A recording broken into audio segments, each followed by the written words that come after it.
우리 시간 하나님 말씀 같이 보도록 하겠습니다. 하나님 말씀 누가복음 4장 14절부터 21절입니다.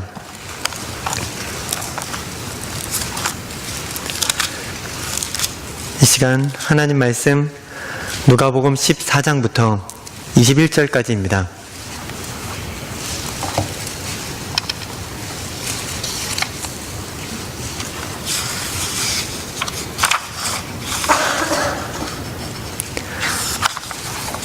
하나님 말씀을 같이 읽도록 하겠습니다. 예수께서 성령의 능력으로 갈릴리에 돌아가시니 그 소문이 사방에 퍼졌고 친히 그 여러 회당에서 가르치심에 무사람에게 칭송을 받으시더라. 예수께서 그 자라나신 곳 나사렛에 이르사 안식일에 늘 하시던 대로 회당에 들어가사 성경을 읽으려고 서심해 선지자 이사야의 글을 들이거늘 책을 펴서 이렇게 기록된 데를 찾으시니 곧 주의 성령이 내게 임하셨으니 이는 가난한 자에게 복음을 전하게 하시려고 내게 기름을 부으시고 나를 보내사 포로된 자에게 자유를 눈먼 자에게 다시 보게 함을 전파하며 눌린 자를 자유롭게 하고 주의 은혜의 해를 전파하게 하려 하심이라 하였더라.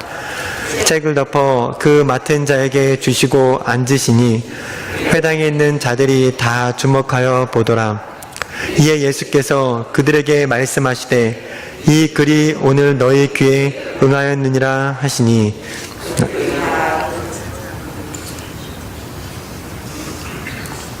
아멘. 자기소개가 굉장히 중요하다는 걸 느낀 적이 있습니다. 제가 중학교 2학년 때 양구라는 곳에서 살다가 춘천이라는 곳으로 이사를 왔었습니다. 양구라는 곳에 7살 때 이사를 가면서 신앙생활을 주변에 있던 옆집 살던 누나를 통해 신앙생활을 시작하다가 이제 그때부터 중학교 2학년 이사를 할 때까지 신앙생활은 열심히 했습니다. 친구들이 다 같이 교회를 다녔기 때문에 아침에 축구하러 갔다가 교회를 갔다가 이제 끝나고 이제 다른 사람 부모님 몰래 이제 다른 분들 몰래 오락실에 갔다가 이제 친구들하고 이제 그런 시간을 많이 보냈습니다. 그래서 중학교 2학년 때 이제 전학을 가게 됐는데 전학을 가니까 친구가 없었습니다. 그래서 교회를 어쩌다 한 번 안 나가고 2번 안 나가다가 이제 잘 가진 않았습니다. 그러다가 이제 고등학교 1학년 여름 이제 5월쯤에 봄이 접어들 쯤에 누나를 통해서 다시 교회를 가게 됐습니다. 근데 저는 이제 중학교 3년 내내 남중이었고 고등학교 때도 이제 남고에 진학을 하면서 교회에 갔을 때 인사하는 방법도 모르고 여자 친구들이 아주 밝게 인사를 해주면 어쩔 줄 몰라서 그냥 인사를 못하고 지나가는 그런 경우도 되게 많았습니다. 그러다가 처음으로 롤링페이퍼라는 걸 한번 해봤습니다. 그때 그걸 진행하시던 선생님이 롤링페이퍼 맨 위에 자기의 이름을 쓰고 자기에 대해서 간단하게 설명할 수 있는 코멘트를 적으라 그랬습니다. 제가 그때 별로 친하지 않은 상태였는데 그때 제 자신에 대해 어떻게 소개를 했냐면 잘 하지는 못하지만 잘 하기 위해 노력하는 사람 이렇게 적었습니다. 그때의 기억이 어떻게 보면 그 이후로도 롤링페이퍼를 상당히 많이 했는데 그 이후에는 기억이 잘 나지 않지만 그때 처음으로 했던 그것도 교회에서 했던 그 롤링페이퍼가 기억이 납니다.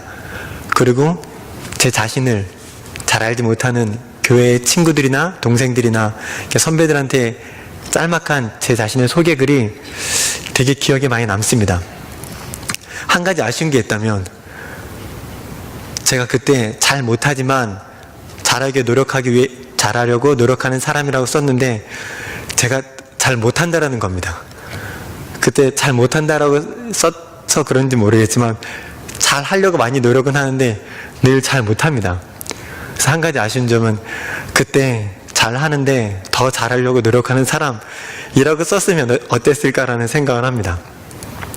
하지만 제가 그때 짤막하게 했던 제 소개를 그 롤링페이퍼를 이제 같이 했던 사람들 중에 기억하는 사람도 있었고, 그래 되게 좋게 봤던 사람들이 있었던 것 같습니다. 그래서 자기소개는 굉장히 중요한 것 같습니다. 오늘 말씀에서 예수님께서는 자기소개를 하고 계십니다. 오늘 말씀은 누가복음 4장, 예수님께서 처음 공생애를 시작하시는 그 시점의 말씀인데, 이전에 있었던 일은 예수님께서 요단 강가에서 세례 요한에게 세례를 받으시고, 너는 내 사랑하는 아들이라 내가 너를 기뻐하노라 라는 하나님의 음성도 듣고, 성령이 비둘기같이 임재하시는 것도 경험하시고, 그 다음에 또 성령에 이끌려 40일간 광야에서 이제 시험을 받으시고, 그 이후에 누가복음에 기록된 예수님의 공생의 장면은 바로 이것입니다. 예수님께서 성전에 가서 말씀을 읽으시는 장면입니다. 예수님께서는 성전에 가셔서 이사야 책을 받으십니다. 그리고 거기서 이사야서 61장 1절과 2절을 읽으십니다. 그 이사야서 61장 1절 2절이 오늘 우리 누가복음 4장에서는 18절 19절의 말씀입니다. 매우 흡사한데 제가 이사야서 61장 1절과 2절을 읽어드리겠습니다. 주 여호와의 영이 내게 내리셨으니 이는 여호와께서 내게 기름을 부으사 가난한 자에게 아름다운 소식을 전하게 하려 하심이라. 나를 보내사 마음이 상한 자를 고치며 포로된 자에게 자유를, 갇힌 자에게 노임을 선포하며 여호와의 은혜의 해와 우리 하나님의 보복의 날을 선포하여 모든 슬픈 자를 위로하되. 바로 이 말씀입니다. 예수님께서는 이사야서, 그 당시는 두루마리로 되었을 텐데 그걸 받으시자 그걸 피시고 이 말씀을 읽으시는 겁니다. 예수님께서는 아무런 의미 없이, 아무런 목적 없이 이 말씀을 읽었다고 생각하시지 않습니다. 예수님께서는 분명한 목적을 가지고 이 말씀을 읽으셨습니다. 그 이유, 그 목적은 두 가지로 확인을 할 수 있습니다. 첫 번째는 이 말씀이 메시아 사역의, 메시아에 대한 본질을 나타내고 있습니다. 가장 단적인 예가 이 이사야서 61장 1절과 2절이 메시아의 본질에 대해 가장 잘 나타내고 있다는 걸 보여주는 단적인 예가 마태복음 11장입니다.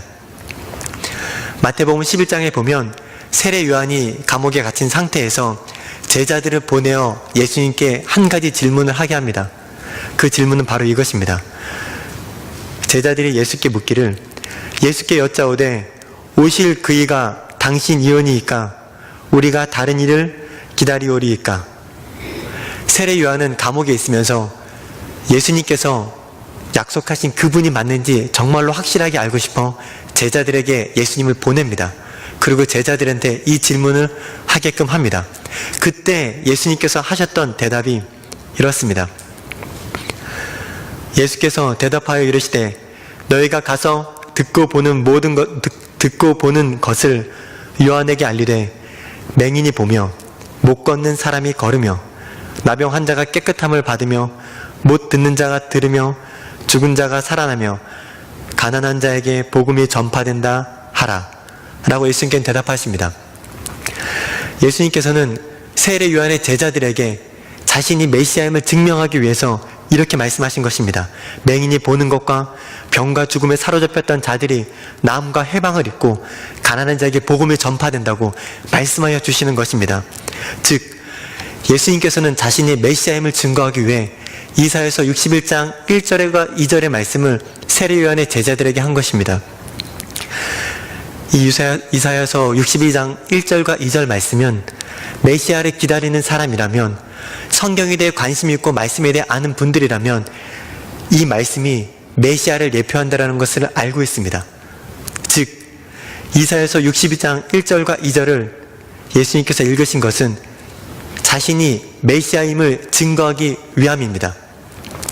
예수님께서 이 말씀을 읽었던 두 번째 목적은, 두 번째 이유는 바로 61장의 2절 말씀입니다. 61장의 2절 말씀엔 여호와의 은혜의 해라는 단어가 기록되어 있습니다. 이 단어는 오늘 말씀 누가복음 4장의 19절에 주의 은혜의 해라고 기록되어 있습니다. 같은 말씀입니다. 이 은혜의 해는 구약의 개념으로 보면 희년입니다. 희년. 여기서 희자는 복희입니다.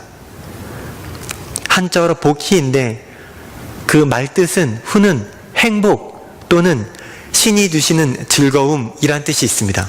그래서 희년이라 함은 하나님께서 주신 기쁜 해라는 것입니다. 희년에 관련해서는 레위기 25장 9절과 10절에 잘 기록되어 있습니다. 안식년이 7번 반복된 그 다음 해가 바로 희년입니다. 안식년은 7년으로 되어 있습니다. 그 7년이 7번 된 것입니다. 그러면 7년이 7번 된다면 49년인데 그 다음에 즉 50년째가 희년이 되는 것입니다. 그래서 50년째 속죄일인 7월 10일이 되면 대제사장들은 뿔로 만든 수장에 뿔로 만든 나팔을 불어 온 세상에 안식과 구원을 즉 희년을 선포합니다. 이 희년에는 몇 가지 특징이 있습니다. 희년의 특징은 다른 사람의 소유가 된 땅이 있다면 이 희년엔 그 땅의 주인이 회복됩니다. 그리고 종 되었던 사람이 있다면 그 종의 신분이 아니라 자유인이 됩니다. 죄수가 있다면 감옥에서 풀려납니다. 빚진 자들의 모든 부채는 그 빚이 얼마라 할지라도 그 빚은 탕감됩니다. 땅은 경작하지 않습니다. 근데 경작하지 않은 땅에서 어떤 소산이 나게 된다면 그것은 주인이 먹지 못합니다. 주인이 아닌 다른 모든 이스라엘 사람이 먹을 수 있습니다. 즉 희년은 모든 얽매였던 것에서 해방되고 모든 것으로부터 자유하게 되는 날입니다. 그래서 이스라엘에서 희년은 완전한 회복, 완전한 해방을 의미합니다. 즉 메시아께서 이루실 완전한 회복과 완전한 해방을 기다리는 그것이 바로 희년입니다. 그래서 신약시대 때 희년은 죄와 사망으로부터 구원을 이루신 예수님의 그 십자가 구원을 의미하기도 합니다. 예수님께서 이 이사야서 62장 1장 1절과 2절을 선포하심은 바로 그 희년이 되었다는 걸 선포하시는 것입니다. 첫 번째는 자신이 메시아이신 것을 선포했다면 두 번째는 그 메시아의 때 그 희년이 되었다고 선포하신 것입니다. 예수님께서 이사야서 61장 1절과 2절을 통해서 이렇게 말씀하신 건 엄청난 말씀이신 것입니다. 근데 한 가지 추가적으로 또 엄청난 말씀이 있다면 바로 오늘 말씀 4장 21절입니다. 우리 다 함께 4장 21절을 읽도록 하겠습니다. 이에 예수께서 그들에게 말씀하시되 이 글이 오늘 너희 귀에 응하였느니라 하시니 아멘. 예수님께서는 62장 이사의 말씀을 읽자 모든 사람이 예수님을 주목하여 봅니다. 그때 말씀하신 것이 이겁니다. 이 글이 오늘 너희 귀에 응하였느니라. 이 이사야서 61장 1절 2절의 말씀이 지금 응하였다라는 것입니다. 이 응하였다라는 단어는 헬라어로 페플레로타이라는 단어입니다. 이 단어는 원형이 플레온이라는 단어인데 플레온의 뜻은 완성하다, 마치다입니다. 즉, 이 플레온이라는 단어가 완료형과 수동형, 완료 수동형이 페플레로타이라는 단어인데 다른 말로 하면 응하였다라는 뜻은 완전히 이루어졌다라는 뜻입니다. 이사야서 61장 1절 2절의 말씀이 지금 이 글이 완전히 이루어졌다고 자신을 주목하여 보는 사람들 앞에서 예수님께서 선포하여 주시는 것입니다. 그 희년과 같은 그 여호와의 구원의 날이 지금 임했다. 메시아를 통한 그 구원의 일이 지금 이루어졌다라고 선포하시는 것입니다. 예수님께서는 우리의 구원자가 되어주시며 모든 것으로 우리를 자유케 하시는 분이십니다. 예수님의 십자가가 우리의 모든 죄와 사망의 저주를 끊고 우리를 생명과 또 다른 소망을 주시는 것입니다. 이거에 대해 확신했던 사도 바울은 고린도 후서 6장 2절 말씀을 통해 이렇게 고백합니다. 보라, 지금은 은혜 받을 만한 때요. 보라, 지금은 구원의 날이로다. 다시 한번 읽겠습니다. 보라, 지금은 은혜 받을 만한 때요. 보라, 지금은 구원의 날이로다. 사도 바울은 고린도후서 6장 2절을 통해 이렇게 선포함으로 하나님의 구원의 때, 예수 그리스도의 그 구원의 날이 임했음을, 즉 희년이 임했음을 선포하는 것입니다. 구약시대 때 이스라엘 사람들은 이 희년을 기다리기 위해 50년을 기다려야만 했습니다. 그들에게 빼앗겨버린 수많은 토지와 경제적인 연약함으로 인해 빚졌던 사람들, 또는 죄로 인해 감옥에 갇혔던 사람들, 또는 팔려서 종이 되었던 사람들, 그 모든 것이 해방되기 위해서 구약시대 때에는 이 희년을 기다렸습니다. 50년 동안. 근데 놀라운 것은 바로 우리가 사는 이 시대가 이 희년의 시대라는 것입니다. 예수 그리스도께서 십자가를 지심으로 우리의 모든 죄와 허물을 깨끗이 씻으시고 사망의 종되었던 우리를 해방시키신, 우리는 그런 희년의 날을 살아가고 있다는 것입니다. 예수 그리스도께서 십자가를 지시고 부활하셨을 때에 이 모든 것은, 이 모든 해방과 이 모든 구원은 이루어졌습니다. 지금은 희년입니다. 믿으십니까? 우리 그럼 옆 사람께 한번 말씀드려 볼까요? 지금은 희년입니다. 하나님께서 우리의 모든 걸 해방시켜 주셨습니다.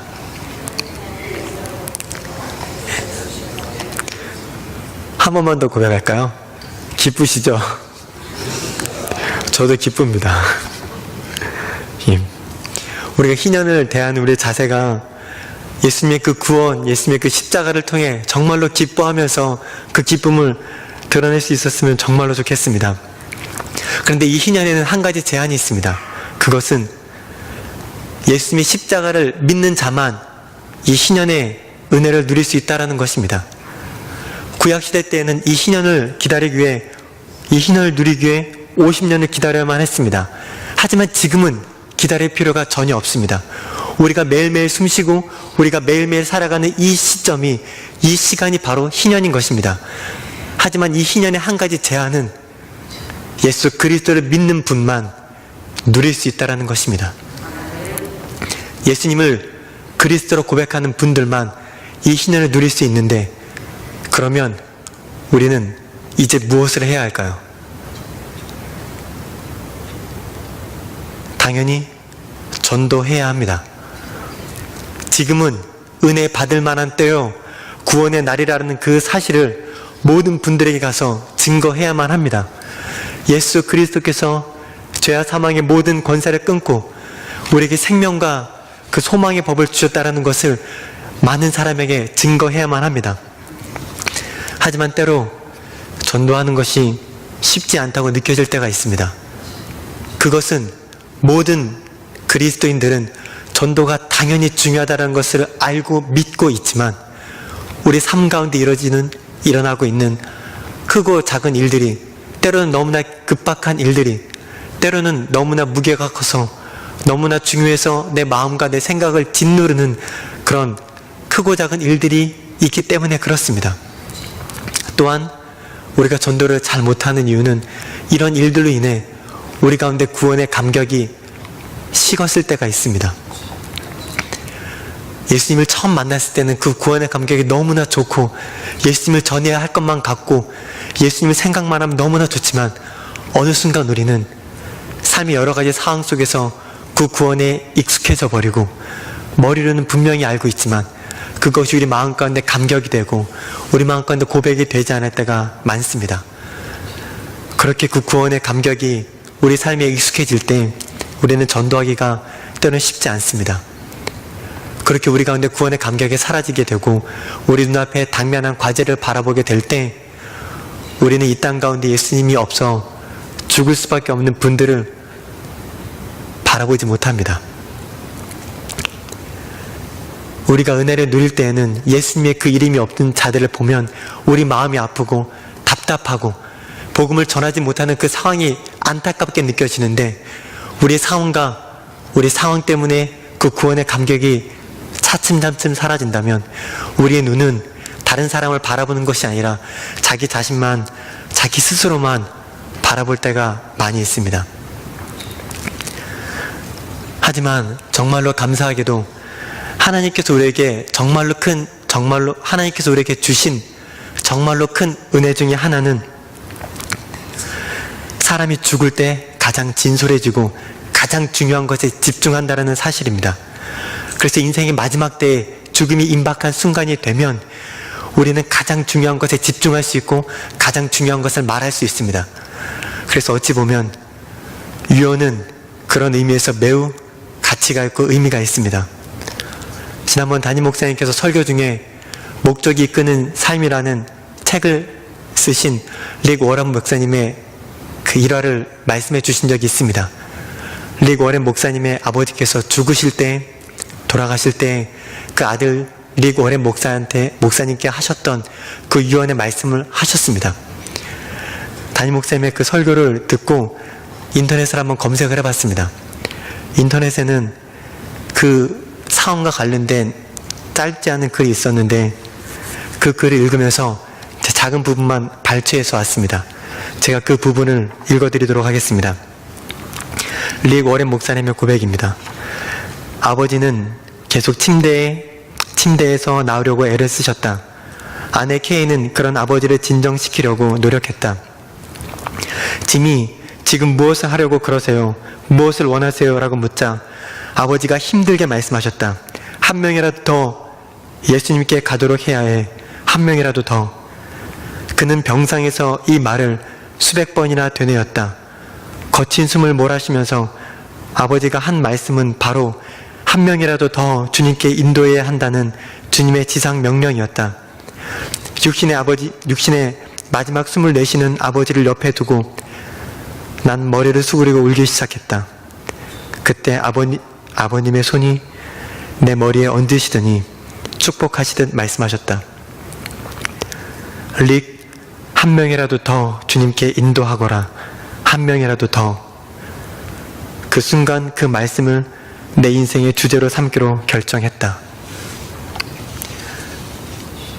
이 일화를 이제 인터넷 글을 통해 보면서 제가 직접적으로 들었던 설교의 말씀 또한 생각이 났습니다. 한 지금부터 10년이 조금 안 된 것 같습니다. 10년 전에 설교를 들었었는데 그 설교를 하셨던 목사님의 아버님 또한 목사님이셨습니다. 목사님의 아버지 되시는 목사님은 건강한 교회 담임 목사님이셨고 부흥에도 많이 인도하셨다고 합니다.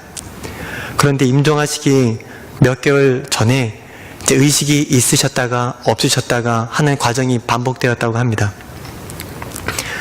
그런 중에 제가 알던 그 목사님께서는 아버님을 모시기 위해 몇 달간 사역을 쉬셔야만 할 만큼 그 아버님 되신 목사님의 상태가 때론 중하기도 했습니다. 그러다가 임종이 다다르게 되고 가족들은 이제 아버님 되신 목사님 그분께 둘러서 있습니다. 그리고 마지막으로 그 아버님 되시는 목사님께서 아들 되신 목사님께 마지막으로 한 말이 바로 이거입니다. 누구누구야? 천국과 지옥은 분명히 있다. 라는 것입니다. 저는 처음에 그 설교를 들었을 때 반감이 조금 들었습니다. 그 이유는 사랑하는 아들에게 마지막으로 해야 하는 말이 그거였을까라는 질문 때문에 그렇습니다. 가족과 자녀들이 적지 않은 시간 힘들어 했었고 많이 아파했는데 그랬다면 사랑하는 아들아 또는 어머니를 잘 보살피거라 또는 가족들을 잘 부탁한다 사랑한다 이런 말을 하면 남겨진 사람들한테 좀 더 마음이 좋지 않았을까라는 생각을 했습니다. 근데 제가 시간이 흐르면서 여러 가지 상황을 맞닿게 될 때 특히 전도를 해야 하나? 선교를 해야 하나? 왜 복음을 전해야 하지?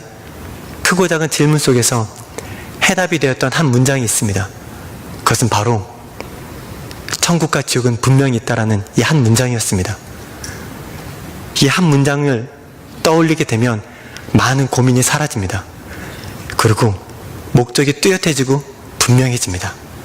그것은 천국과 지옥이 분명히 있기 때문에 그렇습니다. 천국과 지옥이 있다면 전도를 해야만 하고 때로는 쉽지 않은 상황이 일어난다 할지라도 예수 그리스도의 이름을 전해야 하기 때문에 그렇습니다.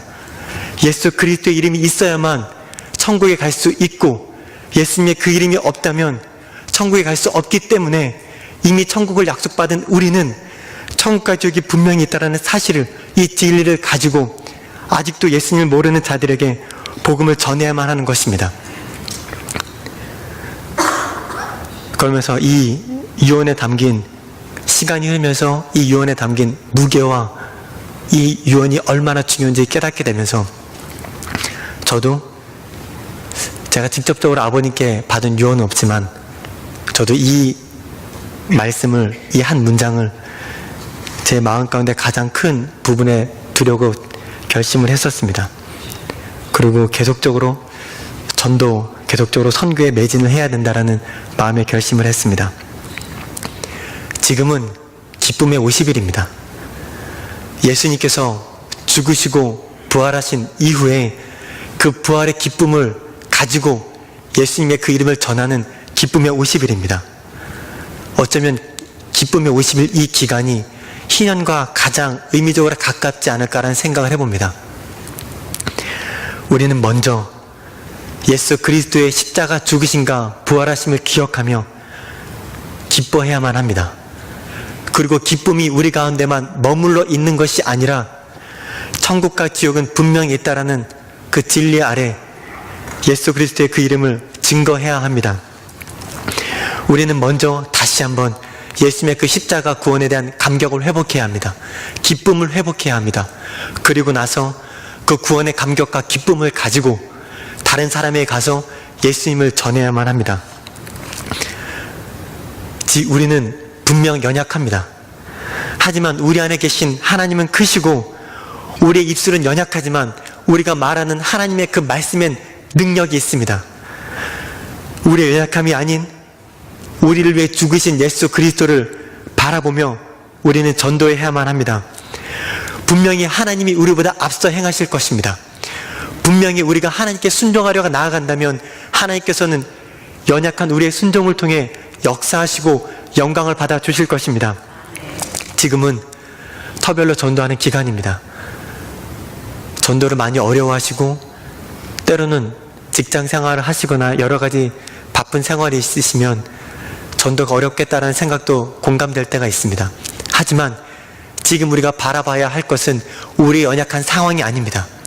분명히 하나님께서 계획하시고 하나님께서 우리 앞서 행하시며 우리보다 더 큰 사랑과 우리보다 더 큰 열정으로 우리 미리 앞서 역사하시는 그 하나님을 믿음으로 바라보아야 합니다. 부족하지만 우리가 믿음으로 바라보고 순종하며 나아갈 때 하나님께서 분명 영혼을 구원하시기 위해 우리 앞서서 더 강력하게 역사하여 주실 것을 믿습니다. 우리는 이 믿음을 가지고 순종하며 나아가기를 간절히 소망합니다. 기도하도록 하겠습니다. 하나님 아버지, 우리는 주님의 은혜의 해를 살아가고 있습니다. 우리가 아직 죄인 되었을 때, 우리가 아직 아무것도 아닌 그때에 예수님께서는 우리를 위하여 십자가에서 죽으셨고 우리를 위하여 부활하여 주셨습니다. 그리고 우리의 모든 죄와 모든 허물과 모든 어깨에 눌려있는 모든 무게를 다 덜어주시며 완전한 회복과 완전한 해방을 허락하여 주셨습니다. 아버지 하나님, 이 구원의 감격이 우리 안에 식어지지 않을 수 있는 은혜를 허락하여 주시옵소서. 때로 우리에게 바쁘고 중요한 일들이 있고 하나님께 집중하지 못하게 하는 크고 작은 일들이 우리 가운데 있다 할지라도 우리가 더욱더 뚜렷한 집중력으로 예수 그리스도의 그 십자가와 부활을 바라보며 그 구원의 감격에 집중할 수 있도록 주님 함께하여 주시옵소서. 주님, 우리가 그래서 예수님을 아직 알지 못하는 분들에게 예수님을 전하게 하여 주시옵소서. 우리가 이 기쁨을 더 많은 분들에게 전하며 더 많은 분들이 예수를 그리스도로 고백하고 함께 천국에 갈 수 있는 큰 은혜를 더하여 주시옵소서. 우리 명선의 가족 중에 아직도 믿지 않는 가족이 있다면, 가정 구성원 중에 아직도 믿지 않는 자녀나 배우자가 있다면 주님 은혜를 베푸사 구원받는 자들이 날마다 더하여지게 하시며 주변에 아직 예수 그리스도를 모르는 분들이 우리의 작은 헌신을 통하여서, 작은 순종을 통하여서 예수 그리스도를 믿는 큰 은혜를 허락하여 주시옵소서. 감사드리며 예수님의 이름으로 기도드립니다. 아멘.